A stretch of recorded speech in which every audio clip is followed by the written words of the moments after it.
வணக்கம். இன்னைக்கு நாம பகவத்கீதையிலிருந்து ரொம்பவே முக்கியமான 2 ஸ்லோகங்களை பத்தி பார்க்க போறோம். அதாவது மாவீரன் அர்ஜுனன் போர்க்களத்துல நின்னு நான் ஏன் சண்டை போட மாட்டேன்னு சொல்றதுக்கு ஒரு செம்ம லாஜிக்கலான காரணத்தை அடுக்குறான். அது என்ன காரணம்? வாங்க அதோட ஆழத்தை இப்ப பார்க்கலாம். யோசிச்சு பாருங்க, ஒரு போரோட உண்மையான விலை என்ன? இந்த ஒரு கேள்விதான் அர்ஜுனனோட மனசையே புரட்டி போடுது. உயிர் போறது, சொத்து அழிறது, இதெல்லாம் கண்ணுக்கு தெரியற இழப்பு. ஆனா அதையும் தாண்டி கண்ணுக்கு தெரியாம தலைமுறையா ஒரு சமுதாயத்தையே பாதிக்கிற சில விஷயங்கள் இருக்கு. அத நினைச்சுதான் அவன் கலங்கி நிக்கிறான். இடம் குருக்ஷேத்திர போர்க்களம். 2 பக்கமும் படைகள் ரெட்டியா நிக்குது. ஆனா ஹீரோ அர்ஜுனன் முடியாது, நான் போரிட மாட்டேன்னு சொல்றான். அவன் ஏன் அப்படி சொல்றான்? அதுக்கு பின்னாடி ஒரு வலுவான காரணம், ஒரு தர்க்க ரீதியான வாதம் இருக்கு. ஒரு விஷயம் நடந்தா அது எப்படி அடுத்தடுத்த விளைவுகளை உருவாக்கும்னு ஒரு சங்கிலி மாதிரி விளக்குறான். வாங்க அந்த வாதத்தை இப்ப நாம அலசி ஆராயலாம். அர்ஜுனனோட இந்த வாதம் ஒரு செயின் மாதிரி. அதோட முதல் கண்ணிதான் கீதையோட 39வது ஸ்லோகம். வாங்க அது என்னன்னு பார்க்கலாம். குலக்ஷயே பிரணஷ்யந்தி குலதர்மாः சனாதனாः தர்மே நஷ்டே குலம் கிருத்ஸ்னம் அதர்மோபி பவத்யுதः. 39. இந்த ஸ்லோகத்துல அர்ஜுனன் ஒரு பயங்கரமான செயின் ரியாக்ஷனை பத்தி பேசுறான். கொஞ்சம் நல்லா கவனிங்க. அவன் சொல்றான், முதல்ல குலம் அழியும், ஏன்னா போர்ல குடும்பத் தலைவர்கள் எல்லாரும் இறந்துடுவாங்க. 2வது தர்மம் மறையும், வழிகாட்டுறதுக்கு பெரியவங்க இல்லாததால குடும்ப பாரம்பரியங்கள் எல்லாம் அழிஞ்சு போகும்.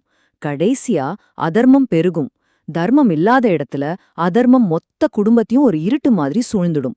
இது சரியா ஒரு டோமினோ எஃபெக்ட் மாதிரி, ஒன்னு விழுந்தா எல்லாமே சரிஞ்சிடும். இங்க குல தர்மம்னு ஒரு வார்த்தைய அர்ஜுனன் பயன்படுத்துறான். இது வெறும் சடங்கு சம்பிரதாயம் மட்டும் அல்ல. இது ஒரு குடும்பத்தோட ஆன்மீக ஆணிவேர். பிறப்பிலேருந்து இறப்பு வரைக்கும் பெரியவங்க அடுத்த தலைமுறைக்கு வழிகாட்டிக்கிட்டே வர்ற நித்தியமான பாரம்பரியங்கள்.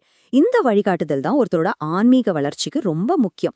இப்போ அந்த பெரியவங்களே போர்ல செத்துட்டா அந்த வழிகாட்டுதலுக்கு என்ன ஆகும்? இதுதான் அர்ஜுனனோட மனசுல இருக்கிற ஆழமான கேள்வி. சரி, அதர்மம் பரவிடுச்சுன்னு வச்சுப்போம். அதோட விளைவு என்னவா இருக்கும்? அர்ஜுனனோட பயம் வெறும் குடும்பத்தோடு மட்டும் நிக்கல, அது ஒரு சமுதாயத்தோட ஆணிவேர் வரைக்கும் போகுது.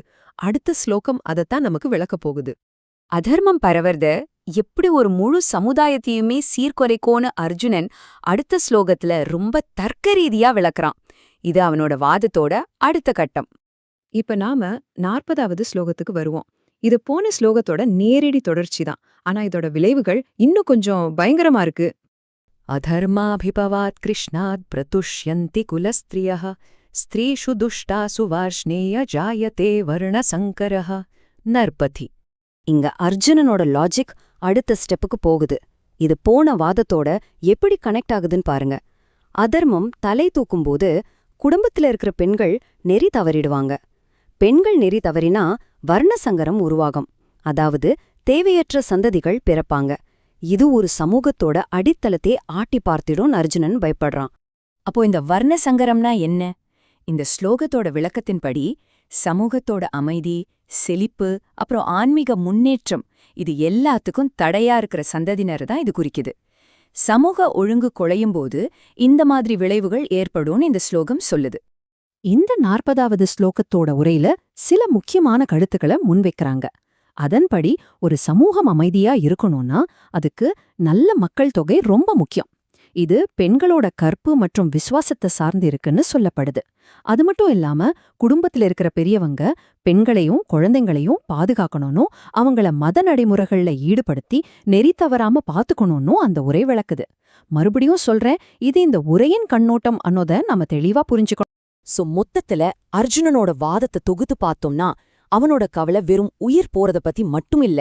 அவனோட பார்வை ரொம்பவே ஆழமானது. குடும்பம், பாரம்பரியம், பெண்களோட பாதுகாப்பு, சமூக ஒழுங்கு, இது எல்லாமே ஒன்னோட ஒன்னு பிணைஞ்சிருக்குங்கிறதா அவன் உணர்ந்திருக்கான். அந்த சங்கிலியில ஒரு கண்ணி அருந்தாலும் மொத்த சங்கிலியும் செதறிடுங்கிறதா அவனோட ஆணித்தரமான பயம். ஆயிரக்கணக்கான வருஷங்கள் கழிச்சும் அர்ஜுனனோட இந்த வாதம் நம்ம எல்லார் முன்னாடியும் ஒரு முக்கியமான கேள்விய வைக்குது. ஒரு சமுதாயத்தோட அமைப்புக்கும் அதோட பாரம்பரியங்களுக்கும் உண்மையிலே என்ன தொடர்பு இருக்கு? பாரம்பரியங்கள் அழியும்போது ஒரு சமூகம் உண்மையிலே சிதைஞ்சு போயிடுமா? இது நம்ம எல்லாரும் யோசிக்க வேண்டிய ஒரு விஷயம். அர்ஜுனனோட இந்த ஆழமான சிந்தனைகளோட நம்ம இந்த விளக்கத்தோட இறுதிக்கு வந்துட்டோம். பகவத்கீதையோட இந்த ஆழமான பார்வை உங்களுக்கு பிரயோஜனமா இருந்துச்சுன்னா கண்டிப்பா இந்த விளக்கத்துக்கு ஒரு லைக் போடுங்க, உங்க நண்பர்களுக்கும் ஷேர் பண்ணுங்க. இன்னும் இது மாதிரி நிறைய அலசல்களை பார்க்க எங்க சேனலுக்கு மறக்காம சப்ஸ்கிரைப் பண்ணுங்க. அடுத்த விளக்கத்துல சந்திப்போம். நன்றி.